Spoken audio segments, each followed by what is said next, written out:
Dans les années 1990-2000, quand on parlait de personnes qui étaient indépendantes, de studios indépendants, on visait plus des studios comme Activision, Blizzard, Electronic Arts ou bien encore Ubisoft. Par exemple, si on prend le studio Bungie qui a créé le jeu Halo et qui a été racheté en 2000 par Microsoft, et ben on peut voir que ce studio-là, au début, c'était vraiment un studio avec une équipe restreinte, avec un budget restreint.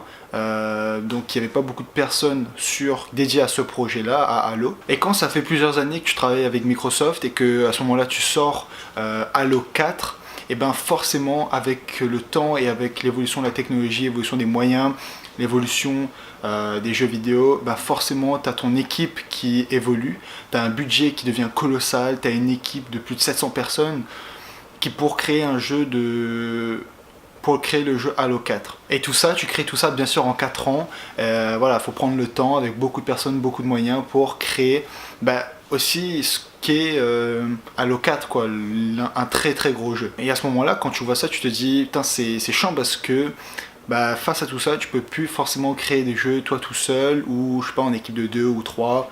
Voilà, ça commence à devenir plus compliqué puisque tu as des compagnies avec des centaines de personnes qui commencent à créer des gros jeux. Et c'est surtout plus vrai pour les personnes qui n'ont pas forcément de compétences dans le domaine, qui ne sortent pas d'une école de jeux vidéo, qui sortent pas d'un gros studio afin de créer leur propre jeu. Voilà, c'est vraiment difficile de commencer si si t'es à ce moment-là et que tu vois ces gros studios naître. Et on se trompe, puisque en 2007, Aquaria sort sur PC et montre qu'il est toujours possible de créer un jeu vidéo à 2 personnes, même si on s'y connaît pas beaucoup dans le domaine, si on n'a pas fait d'études dans le domaine.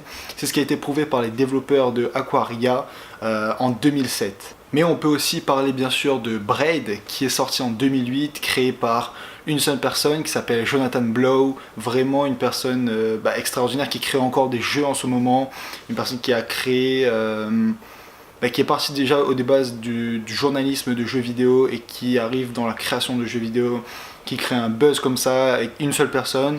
Il y avait un graphiste et un musicien avec lui aussi et qui arrive à vendre pour plus de 6 millions de dollars de copies de son jeu. C'est totalement insane pour on va dire une seule personne qui développe le jeu en lui-même. Et bien sûr, je peux faire la liste est vraiment longue, puis on peut aussi citer par exemple Minecraft, on peut citer World of Goo, on peut citer Super Meat Boy, on peut citer Fez.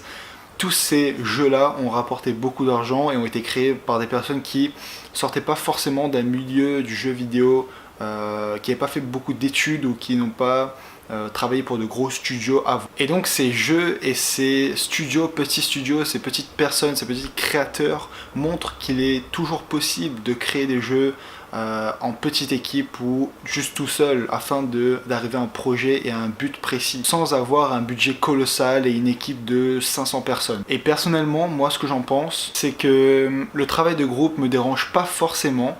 C'est plus que parfois j'ai des idées et que j'aimerais les mettre en forme d'une certaine façon et que je pense que ça pourrait être la bonne. Et parfois j'ai raison, parfois j'ai tort, mais quand j'ai raison, j'aime bien que ça soit fait de cette façon-là. Et c'est sûr que dans un groupe, tu trouves pas forcément les éléments qui s'allient bien avec toi, qui se mélangent bien avec toi. Et donc c'est pour ça que c'est dur et difficile de trouver des bonnes personnes avec qui tu pourras travailler et avancer et être créatif et être productif. Ces personnes-là sont très dures à trouver, mais quand tu les trouves, ça peut donner quelque chose de bien. Bien sûr, l'avantage que je trouve à créer quelque chose de tout seul, c'est plus que c'est quelque chose que tu vas créer de toi-même de A à Z, et que ce seront tes idées qui seront à l'intérieur et non pas des idées parasites qui seront là juste parce que des personnes voulaient intégrer ça dedans, etc. Travailler tout seul te permet aussi de garder le contrôle sur ton projet et non pas le disperser sur des trucs plus futiles, des trucs pas très utiles au jeu. Mais aussi, je sais pas si c'est égoïste ou quoi, mais c'est une façon de te prouver à toi-même que tu es capable de créer quelque chose tout seul et que tu n'as pas forcément besoin d'autres personnes. Et enfin, surtout, c'est pour apprendre, c'est une bonne façon d'apprendre à commencer à créer des jeux tout seul, puisque ça va t'apprendre beaucoup de domaines qui se trouvent dans le jeu vidéo. Et bien sûr, quand tu commences à t'intéresser à tous les domaines du jeu, tu ne te spécialises pas dans un domaine spécifique, ce qui fait que tu peux pas forcément atteindre un très haut niveau dans un domaine. Par exemple, si tu fais tout un jeu tout seul de A à Z, on va dire que tu seras à 50% partout, que ce soit en art, en programmation, etc. Alors que si tu es spécialisé en une tâche, tu peux te mettre à 100% sur une tâche et te focaliser juste sur une seule chose. Voilà, il faut choisir ce qu'on veut, quoi. Mais bon, moi j'ai pas forcément envie de me spécialiser maintenant. J'aime bien toucher à tout, toucher à tous les domaines. Du coup, pour le moment, ça me va. Mais donc c'est ça. T'as pas besoin d'une équipe. En tout cas, c'est pas obligé. T'as pas forcément besoin de créer une équipe pour créer un jeu.